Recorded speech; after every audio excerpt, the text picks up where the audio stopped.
जय श्री कृष्ण। महाभारत काल की बात है कि एक बार धर्मराज युधिष्ठिर ने भगवान श्री कृष्ण से कहा, हे त्रिलोकीनाथ, मैंने ज्येष्ठ मास के शुक्ल पक्ष की निर्जला एकादशी की व्रत कथा सुनी। अब आप कृपया करके आषाढ़ मास के कृष्ण पक्ष की एकादशी के बारे में बताइए। इस एकादशी का नाम तथा महात्म्य क्या है, सो सब विस्तार पूर्वक बताएं।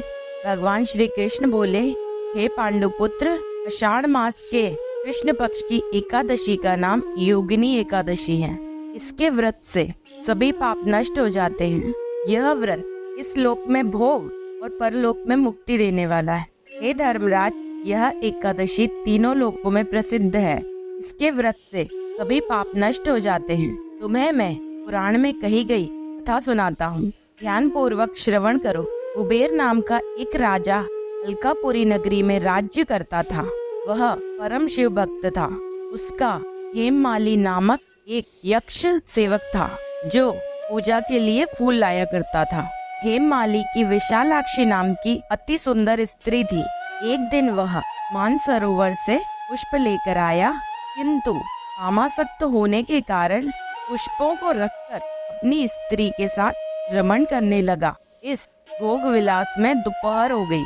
हेममाली की राह देखते देखते जब राजा कुबेर को दोपहर हो गई तो उसने क्रोध पूर्वक अपने सेवकों को आज्ञा दी कि तुम जाकर पता लगाओ कि हेममाली अब तक पुष्प लेकर क्यों नहीं आया।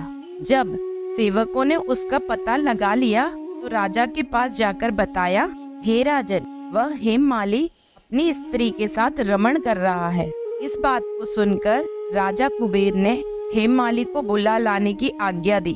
डर से कांपता हुआ हेममाली राजा कुबेर के सामने उपस्थित हुआ। उसे देखकर राजा कुबेर को अत्यंत क्रोध आया और उसके होंठ फड़फड़ाने लगे। राजा ने कहा, अरे अधम, तूने मेरे परम पूजनीय देवों के भी देव भगवान शिव का अपमान किया है।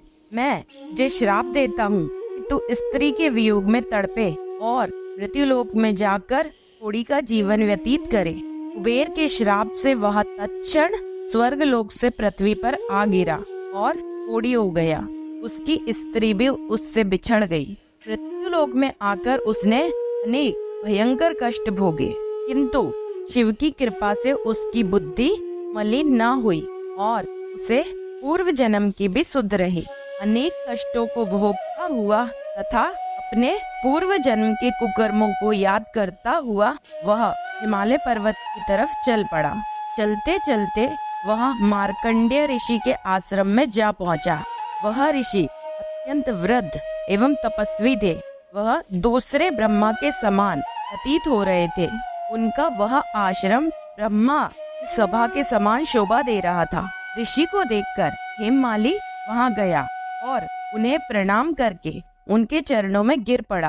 हेममाली को देखकर मार्कंडेय ऋषि ने कहा, तूने कौन से निकृष्ट कर्म किए हैं जिससे तू कोढ़ी हुआ और भयंकर कष्ट भोग रहा है। महर्षि की बात सुनकर हेममाली बोला, हे मुनिश्रेष्ठ, मैं राजा कुबेर का अनुचर था। मेरा नाम हेममाली है। मैं प्रतिदिन मानसरोवर से पुष्प लाकर शिव पूजा के समय कुबेर को दिया करता था। एक दिन पत्नी के साथ रमण करने के कारण मुझे समय का ही ज्ञान नहीं रहा और दोपहर तक पुष्प न पहुंचा सका। अब राजा कुबेर ने मुझे श्राप दिया कि तू अपनी स्त्री का वियोग और मृत्यु लोक में जाकर कोढ़ी बनकर दुख भोग। इस कारण मैं कोढ़ी हो गया हूँ और पृथ्वी पर आकर भयंकर कष्ट भोग रहा हूँ। अतः कृपया करके आप ऐसा कोई उपाय बताएं जिससे मेरी मुक्ति हो। मार्कंडेय ऋषि ने कहा, हे हेममाली, तूने मेरे सम्मुख सत्य वचन कहे हैं, इसलिए मैं तेरे उद्धार के लिए एक व्रत बताता हूँ। यदि तू आषाढ़ मास के कृष्ण पक्ष की योगिनी नामक एकादशी का विधि पूर्वक व्रत करेगा तो तेरे सभी पाप नष्ट हो जाएंगे। महर्षि के वचन सुनकर हेममाली अति प्रसन्न हुआ और उनके वचनों के अनुसार योगिनी एकादशी का विधान पूर्वक व्रत करने लगा, जिससे इस व्रत के प्रभाव से उसने अपने पुराने स्वरूप को प्राप्त किया और अपनी स्त्री के साथ सुखपूर्वक रहने लगा। भगवान श्री कृष्ण ने कहा, हे राजन, इस योगिनी एकादशी की कथा का फल 88,000 ब्राह्मणों को भोजन कराने के बराबर है। योगिनी एकादशी के व्रत से सभी पाप नष्ट हो जाते हैं और अंत में मोक्ष को प्राप्त कर प्राणी स्वर्ग का अधिकारी बनता है। जय श्री कृष्ण।